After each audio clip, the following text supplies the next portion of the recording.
Hello everyone, and welcome back to another episode of the Evolutionary AI series. Today we are going to talk about genetic algorithms, and we are going to see how they are connected to evolutionary and swarm robotics. If you like the content, give a video a thumbs up and subscribe to the channel. Okay, so we're going to start by describing the three types of robots that were used in evolutionary and swarm robotics experiments. So we'll start with the Khepera robot on the left. This is the simplest of the three. It was equipped with small wheels that allow the robot to rotate on itself, to move backward, forward, and a sensors on top that contain a receiver and a transmitter. It was a light sensor and allow the robot to communicate with other robots, but also to estimate if there was an obstacle in front of the robot itself. And the other robot that we will see in today's experiments are the S-bots. They are much more sophisticated. First of all, they have a set of tracks that allow the robot to move outdoors. They have a complex set of sensors. The most interesting is the one that you see on the top here. This is made of a spherical mirror and a camera. This means that the robot can see all around itself 360 degrees. This is an omnidirectional camera, basically. Then the frame of the robot was made of LEDs that could change colors, and the colors of the frame could be used by the robot to communicate, for instance. So a specific color meant something specific. And then we have a grip that could be used to grasp another object or to grasp another robot. So the robot could grasp the frame of another robot, and this will create a chain of robots that together were, for instance, more powerful, and they were able to drag heavier objects. Now, it's also present in this slide the EPAC robot. While we are not going to talk specifically about this robot in today's experiments, this was also a robot that was used a lot back in the day, in the 90s, early 2000, to study evolutionary and swarm robotics. This robot is also made of two wheels. It allows the robot to rotate, move backward, forward. There was a frontal sensor, and there was a speaker and a microphone, so the robot could even emit sounds to communicate. Okay, so how these robots were used? So we will go back to our grid world for simplicity, even if these robots were used in the real world, in the analogic world. So in our grid world, you can imagine to have the Khepera robot, for instance, starting on the bottom left corner at the beginning of an episode. And the goal of this robot is to find some food, represented by a green token, we will call it, while the red token will represent poison. So the robot will consume energy by moving in the environment, and to avoid dying, the robot will have to find food to survive. Now the gray squares represent obstacles. So the robot cannot pass through the obstacles, it will bump back the original position. And therefore the robot has to avoid obstacles and red tokens to reach the green tokens. Now, differently from our previous two videos where we use the grid world in the cleaning robot example, here the environment can change.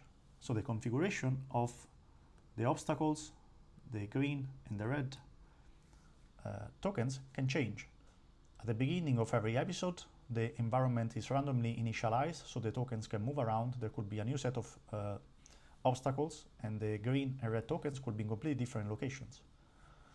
Now you can understand that it's much more difficult than the previous setting with the cleaning robot, because in the cleaning robot we could use a very simple lookup table to understand what to do as a policy, as a controller, where to each state position of the environment that was fixed, we could associate an action.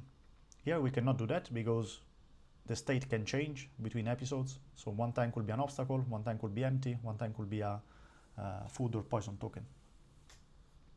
In this case, we cannot use a lookup table. And what we are doing is that we are using a neural network. So we use a neural network controller. What does it mean? It means that the input to the neural network will be the sensors of the robot. So let's suppose that the robot has sensors that identify if there is a green or red token. Let's suppose that there are two sensors for every token, so 4 in total. And these sensors work very simply. So if you have a, say your green token is here, the input signal would be weaker. If the green token is here, now this neuron, particular neuron, will have a higher value. Okay. Instead, if you have a red token in that position, then one of these two sensors instead will have a higher value. Okay. So the input to the neural network, that you can consider like a small brain of the robot, would be the sensors that identify the tokens. And the output, there are two outputs that will be associated to the two wheels of the robot. So let's assume that we are going to use a Khepera robot here. The two wheels will be controlled by the two output neurons of the neural network. So we'll talk a little bit about neural networks and how to use genetic algorithms to evolve them later on when we will be talking about neuroevolution. For the moment, just remember that this is just a controller. So we will use genetic algorithms, and instead of having a lookup table in our chromosomes, we will have the weights of a neural network, where the weights are the connections. Each connection will be encoded inside our chromosome as a number, and finding the right values for these numbers, for these connections, correspond to learning. The same thing is happening in your brain. As you're watching this video, some of your connection in your brain are readapting, so you are learning something. We can do the same in artificial neural networks like the one represented here. Okay? All right, so what is evolutionary robotics in a nutshell? We are using these simplified robots. We are using a neural controller, a neural network, and then we are using genetic algorithms to find an optimal neural network to control the robot and achieve the goal. The goal in this case is to find the green tokens. So an optimal neural network, for instance, will go directly to the green token and will avoid the red one. It will avoid this obstacle, will avoid the red token, and go to the green one. We want to find such a neural network, such a configuration of the weights that will allow the robot to behave in this way, right? But we don't want to do it directly. We want for this to emerge naturally through evolution.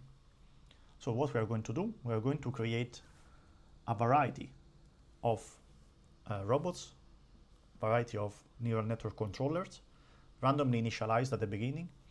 And let's suppose that we have 100 of them. Each one will be slightly different.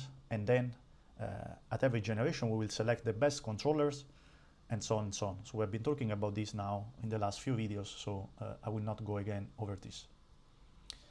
Okay, so once we have done with the training, once we have trained for various generations, now we can take some of the controllers and we can test them, okay? So we can test some of these controllers, and during the test phase, now since the neural network is able to generalize to new environments, we can create custom environments like this one called test 1 and this called test 2. So what we are doing here is we are going to place a green and red token in front of the robot. Now if the policy has learned correctly to identify the green token, the robot will probably do something like this and reach the green token. As we move the green token, as we add a delta between the green token and the red token, if the controller is robust, the robot will once again choose the green token and will avoid the red one. Now we can move the green token farther and farther away, and the robot will continue to avoid the red token and will continue to look for the green one. So in this case it's pretty easy. The green is food, red is poison, so a robust policy will learn this pretty effectively, and therefore it will be easy to avoid the poison and find the food. However, we may have a setting like this, okay? In this setting now we have two tokens, dark green and light green. Both of them represent food, so we don't have the poison in this particular environment. And the dark green token is more nutritious than the light green token, and therefore the robot will learn to go to the dark green, but if there is no dark green, maybe the robot will go to the light green one, okay? So once again, we can train in this environment for, let's say, 50 generations, and then we will take some of the neural controller of these robots and we will test them in a test environment. Now we will have again test 1 and test 2. We'll place once again the 2 tokens in front in test 1, and the robot will choose the dark green. Now as we move away the dark green token, as we add a delta, keep adding this delta, increasing the delta, there will be a moment where the robot will decide that it's better to pick the light green token. Why? Because when the robot moves, it's consuming energy. So if the nutritious tokens is too far away, it's more convenient to just pick the light green token that is closer. Now, once again, the beauty here is that this behavior is emerging naturally from evolution. We are not hard coding this behavior into the controller. By just setting the reward of the tokens and the rules of the environment, these policies are naturally emerging. And here is the beauty, right? This is the similarity with the natural world. Now, these similarities are even stronger than expected. One of my papers when I was studying back at the university during my bachelor and during my master degree was exactly about this particular experiment. We're comparing the behavior of robots evolved in this way with this type of token choices with the behavior of rats in the real world. And we saw that this type of experiments that are called in the literature intertemporal choice, in this type of experiments, the policy that we find through evolutionary algorithms was very, very similar to the behavior of rats in the real world. So as you can see the beauty here, so it's something that is naturally aggregating from the initial rules of the world is very similar to what we observe in nature. Okay, I would like now to talk about some additional papers. Most of these papers were published in the 90s, early 2000, and nowadays there is, unfortunately, much less people are working on this type of problems. That is a pity, because I guess that a lot of people are now focusing on LLMs, chatbots, and so on, but generative AI in general, but they are disregarding an entire subset of fields that are very interesting. Floreano and Mondada, in 1994, Floreano is a researcher from Switzerland that was particularly active in this field of swarm robotics, evolutionary robotics. Many interesting papers from that lab. I suggest you to give a look on Google Scholar. But they were the first to evolve a neural controller on a real Khepera robot. So here you can see a representation of the setup. You have the Khepera robot here that was connected through a cable to a computer. Why a cable? Because back in the day, we didn't have Wi-Fi, or at least it was not so easy to set up a Wi-Fi, these conditions, and we had a set of obstacles represented here by these boxes. And the policy was, so majority of the cases, the policy was trained on a simulated environment, right? Because imagine to have 50 robots in the real world that you have to train. This is going to take a lot of money because you have to buy 50 robots, and this is going to take a lot of time because in the real world you have the real world timing, while in the simulation you can speed things up. So what people were doing back in the day is to train on the simulation and then use this policy and see if it could work in the real world. But Floreano and Mondada did everything on the real world, and they showed that it was possible to evolve this neural controller on a real robot directly. So very interesting experiment. Nolfi and Parisi, 1995. Domenico Parisi was a researcher at the CNR lab in Rome, and it was the lab where I was working I did my internship during my bachelor and master, is where I published a couple of papers related to evolutionary robotics.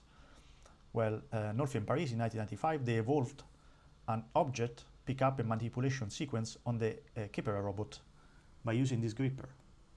Okay, you could apply this gripper on the Khepera robot and you could use it to grasp objects. Also, this one is a very interesting behavior that naturally arises once again from evolution. Another paper is this one, O'Grady et al., 2009. Here they're using the SBots robots. And the idea of this paper was very interesting. So the idea was to have, so one of the robots was damaged, and the other robot has to find this robot, take it, and bring it to a repair zone. Okay, this was the task. And once again, they were using a neural network to control the robots, and the S-bot, as I told you at the beginning of the video, is a more complex robot, and as you can see, can use the gripper to create this kind of chain of robots that could link to each other, and they can grab and move larger objects. The S-bot also has LEDs on the frame, and they can be blue, they can be red, they can be green, they can be yellow, and so on. So the robot could also use these colors to communicate. Now the interesting thing here is that what naturally emerged from this experiment by using evolutionary algorithms is the following. So let's suppose that one rescue robot found a broken robot. What this rescue robot will try to do is to move the broken robot alone. And this was not possible because the broken robot was too heavy. So what happened is that the robot learned to wait and ask for help to other robots that will come and will create this kind of chain of robots that we have seen right here. So they would create a chain of robots, and now using this chain of robots, two robots, for instance, together could move now the damaged robot. They could transport this broken robot to the repair zone. Wonderful paper, incredible results. As you can see, a very complex policy was naturally emerging by setting the rules from this very simple setup. Now, similar idea was also explored later on, 2005, by Mondada, Gambardello, and Floreano, and they evolved S-bots to pull a child in this case. Similar setting, search and rescue, so there is a victim, a human in this case, and the robots have to learn to take the victim and transport it to a safe zone. In this case, as you can see, you need much more robots that they have to be linked and they have to form a group. Altogether, they have to use lights, you see, to communicate, and altogether this robot learn to join forces in grabbing the victim and transporting the victim to the safe zone. Now, what I would like to say in conclusion of this video is that unfortunately there is a sort of myopic thinking in today's AI world, AI community, where most of the people are focusing just on training the next chatbot, on training the next generative model, and we are disregarding fields like this one, like Swarm and Evolutionary Robotics, that are very, very interesting, very promising. It would be interesting to take some of these ideas from the 90s and 2000 and apply them to the modern AI tools that we have at our disposal and see what we can get out of it. I find this very fascinating because one of the reasons why we started to use neural networks today, especially in to create LLMs and to create a generative model, is because we didn't need to hand write features, right? Like we were doing in computer vision in the past. The network will autonomously find the weights, the kernels of in a convolutional neural network, for instance, to solve a specific problem through gradient descent. Now, here we have something similar. We have the emergence of very complex behavior that is not hard-coded, uncoded inside the problem itself. That is very fascinating. So while we are not focusing more on this, I understand that is computational more expensive, but we could probably adapt GPUs to deal with this problem, right? So I believe that we should probably take some of these old ideas and see how they can be applied to modern problems. Once again, thanks for watching, and I will see you to the next one.